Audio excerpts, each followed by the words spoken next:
And we are live. It's the Revved Up 906 podcast, a Detroit Pistons podcast, to be exact.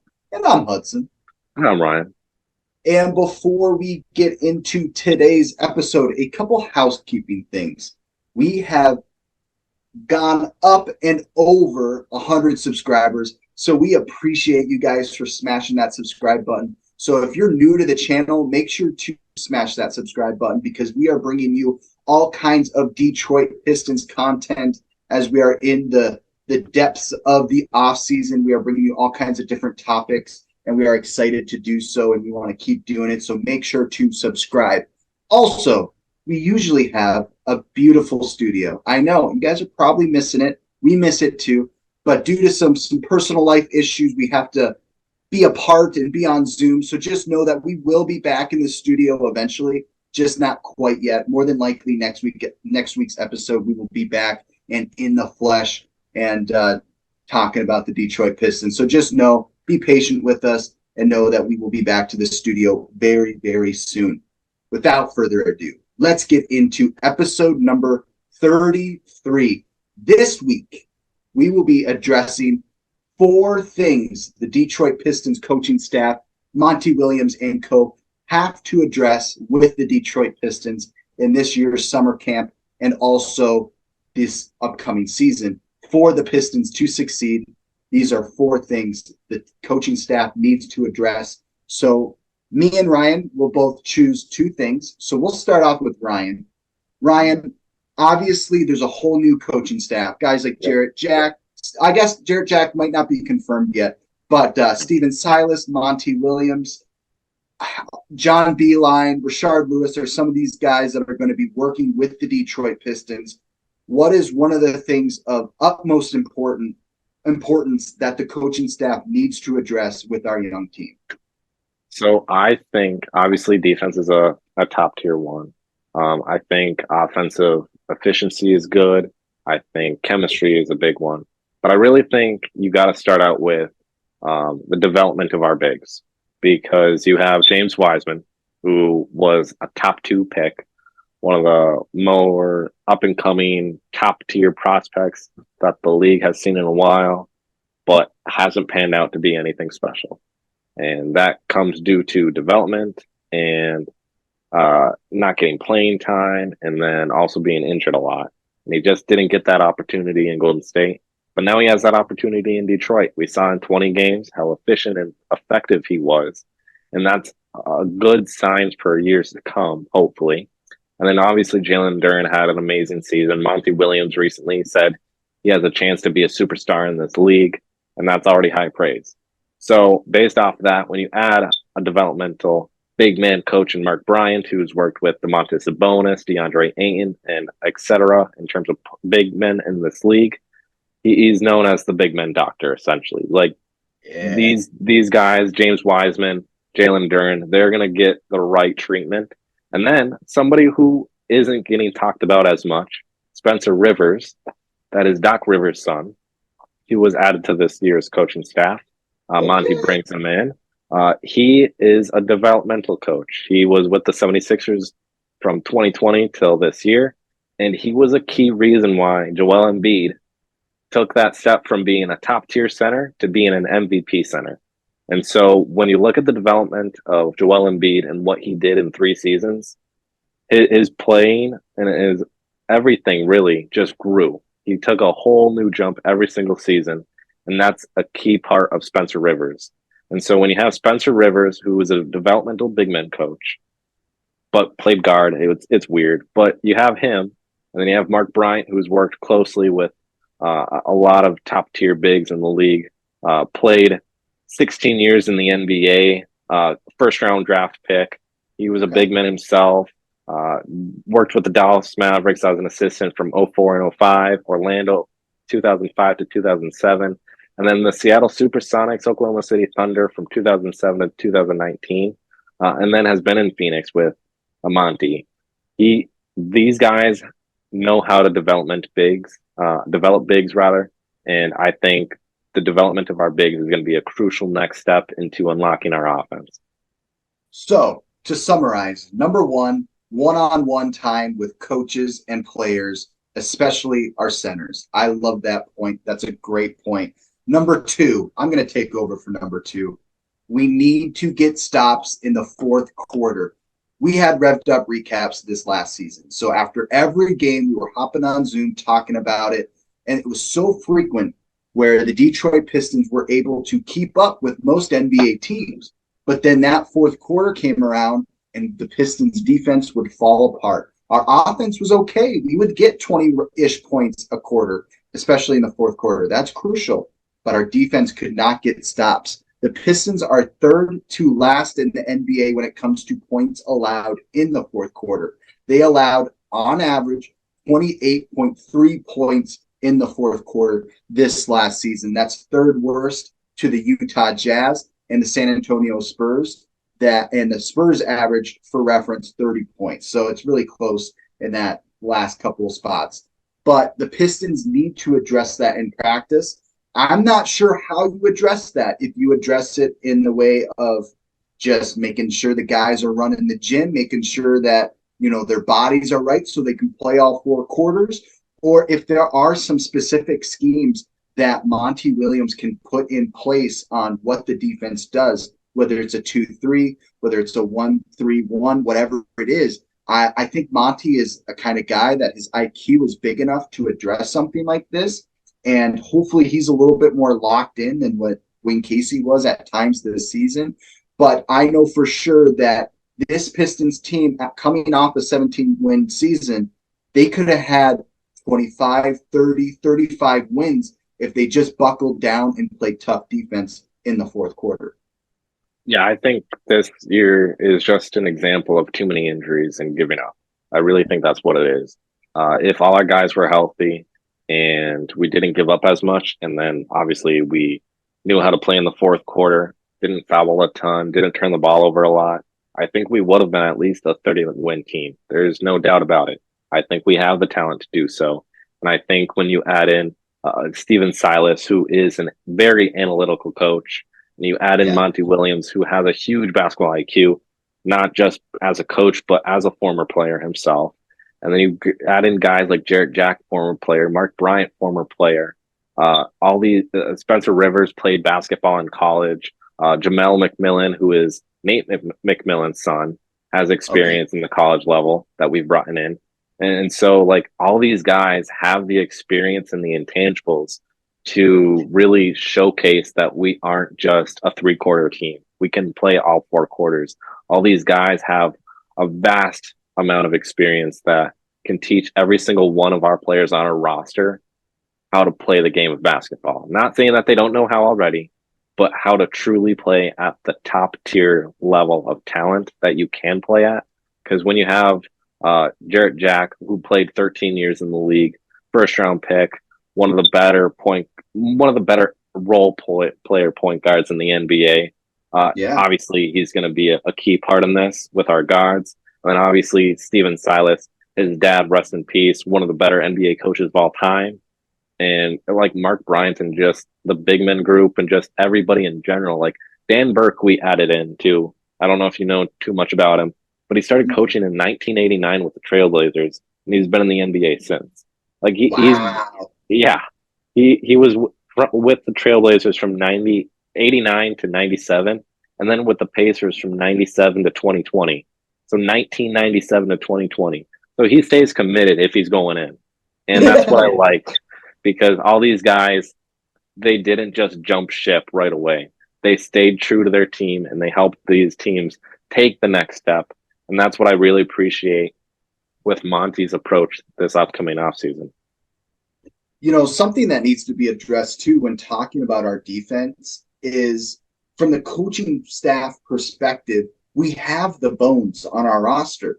We know guys like Killian Hayes can be disruptive in the passing lanes.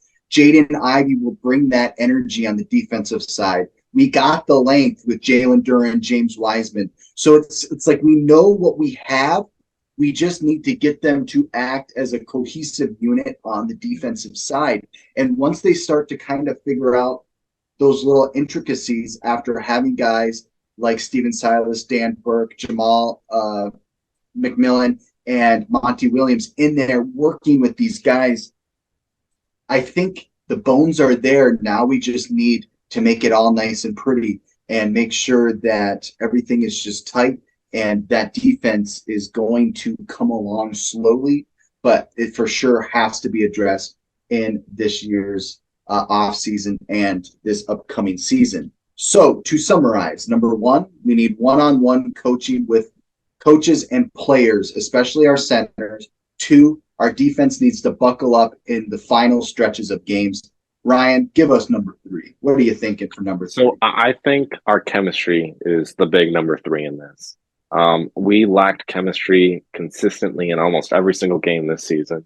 When you looked at the games against Orlando, you had guys like Greg Kelser every single time calling them out for it. Like, he's sitting there from the sidelines noticing that the chemistry is not good. Yeah. I'm not saying a lot. So I just think we need to buckle down, bring some team activities in there, have Monty Williams and all the guys get together for like a movie night or something like that. Just bond. That's all we need, because at the end of the day, there's certain teams that are special that hang out with each other. And it's those fundamentals. When you don't hang out with each other and it's just strictly business, those teams fail. And there's a reason for that. So like the Golden State Warriors, as an example, like obviously Klay Thompson, Steph Curry, Draymond Green, all hanging out all the time together. They're best buddies because they grew up together essentially. And so when you have this young core of players for the Pistons, you have to expect Cade and all these guys to be hanging out with each other. But I mean, obviously they're not hanging out with each other as much as they should, or the team's not approaching the chemistry issue.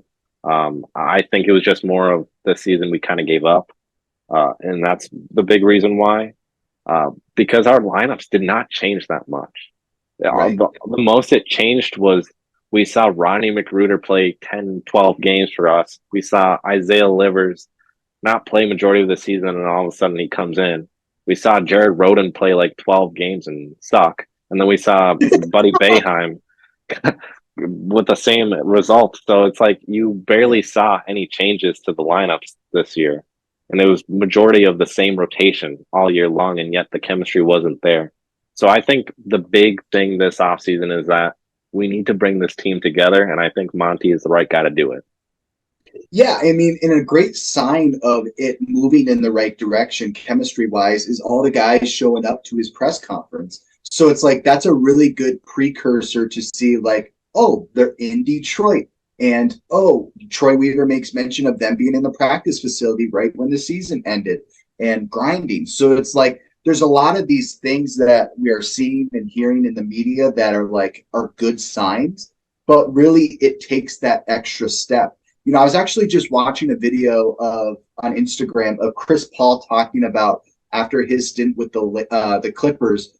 He's talking with his agent, really discussing about how he was upset with the Clippers because the chemistry wasn't there. They never hung out with each other, and he thinks that's really why they never won a championship. And so at that time, back in like 2015, 2016, he's like, you know, I want to go to a team like the Boston Celtics because it seems like they like playing with each other. Jason Tatum, Jaylen Brown were really young back then, you know, rookies, sophomore guys. And, you know, that goes a long way in today's NBA, is just hanging out and being with each other, not just when you're traveling, but also do those extra things. Like I love the movie theater example. Go watch and have a movie night. Just go do something. Go bowling. Go fishing. Go, you know, Paul George loves fishing. There's NBA guys that like to go fishing. You know, like go fishing. Go do something with each other, you know, because yes, talent is where you start, but chemistry takes you to another level. And I love the example of the Golden State Warriors. And because they showed that you can be this dynasty team and not just be a pro stick to yourself. You need to really get those inner relationships and start from the ground up. And, you know, we saw a video of the guys at the press conference, the players, you know, they looked like they were kind of mingling. But so like that's a good sign too, to show that like, oh, they like catching up with each other. A lot of these guys do like each other. Okay, that's good. And I do like Rodney McGruder being on this roster because it did seem at the press conference, you know, he's not one of the top dogs on the team, but he's in the front row sitting next to Jaden Cade. like really mingling with them and Jalen. It just seemed really nice to like, okay, now it's worth paying Rodney McGruder what he's getting paid because he's showing that he's really trying to develop this roster and get everybody to talk to each other. And that really shows a great maturity on his end. So I just talked a lot. Sorry. I'm in a ranty mood.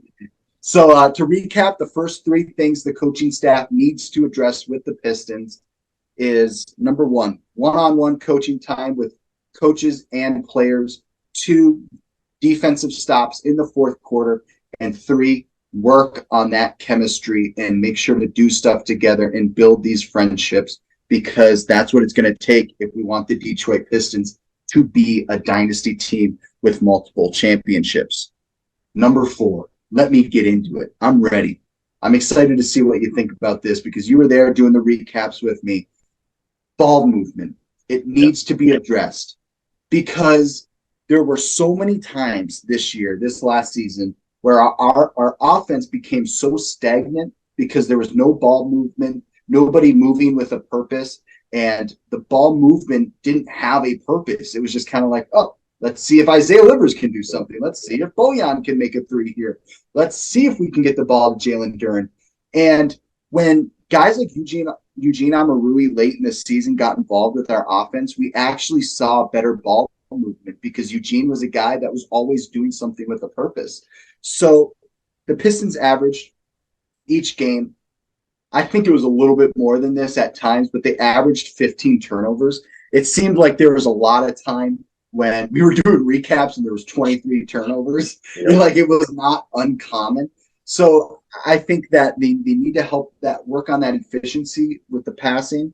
But then also the Pistons averaged 23 assists per game, which is 4th worst in the NBA amongst other teams. For perspective, Golden State Warriors averaged the most assists per game with 29.6. So we want to see the Pistons just move the needle on that average. I'm not saying we have to jump from 23 to 29, but let's meet in the middle there. Let's try to get 25, 26, because that means there are some games where we're getting 30. So I just think that one-on-one ball for the Pistons with this young core is just not going to work. Yeah, I think so. Obviously, a big reason to why our ball movement was awful is we didn't have Cade. He's the big reason why, honestly, because Jaden Ivey is not typically a point guard, but he grew into that, and we saw him develop greatly in that sense. Just because you saw his averages of assists per game go from like 6 to 12 on a consistent basis, and so obviously not having Cade is a huge thing. And then you have more of guards that can play the point guard position, but they're not true point guards. And that's what the issue was for our team this year is we didn't have Cade. So I think once we have Cade back this year, and the potential of who our next draft pick is that we're bringing in, or some of these free agents that we're bringing in, I think Monty is just going to unlock this offense so much more because every single offense Monty's been a part of, they've known how to pass the ball. Their ball movement is pretty darn good. When you have guys that Monty's coached like Chris Paul, who is one of the better point guards in NBA history, obviously that's going to add in a whole lot of experience and knowledge for a coaching perspective that he can adjust and bring in with Cade Cunningham. And then Jared Jack obviously played 13 years in the league. So even himself can bring that knowledge and experience to Cade and Jaden and just these young guards on our team that they wouldn't have had otherwise. And so I think just bringing everybody back healthy and then having Monty Williams, Jarrett Jack, and etc. really helping these guards develop their game and know when to pass and know when to not pass, and the development of our bigs and everybody just involved. I think everything comes together with chemistry, our defensive knowledge, our understanding of the game. I think everybody just comes into that, and I think we will be fine in that category. And it's really all because of what we've brought in this offseason. Yeah, so number 4, work on that ball movement. To summarize, it needs to be addressed because it was an issue that we saw so often. I like your point of when Cade returns, it should be fixed and adjusted and be a little bit better because Cade is, I wouldn't say he's necessarily a pass-first point guard, but his passing ability is terrific. and I think he will definitely help our offense out. I wanted to give you a hypothetical question. All right. So picture this. Monty Williams sitting in his living room, kicked back in a recliner with a thing of popcorn, and he's watching Pistons film. And he's watching, games here and there over the 82 game schedule. And there's a lot of times this last season where they were like, oh, what just happened? Like, oh, I can't believe that just happened. That was terrible. There were so many of those moments this last season. What do you think is like sticking out to him? Is it the turnovers? Is it the fouls? What do you think he needs to address? Like where his head is at? I think just he needs to attack the developmental side of things. I know I bring that up a lot, but really this team is one of the youngest in the NBA. I mean, obviously, as soon as you have Bojan not on the roster and Ronnie Magruder and guys like that, because they bring the age up of our average on the team. But you get rid of those guys. This team is like 18 to 23-year-olds. They're all very young still. And so they don't have the experience that a majority of the teams in the NBA have. I mean, obviously, Oklahoma City being the youngest team in the league makes the play-in tournament, and they actually do something. That's different because they have Shai Gilgeous-Alexander, who's one of the top-tier players in the league, was one of the top guys in the scoring category this season, and they have a good coach there. They have a good foundation.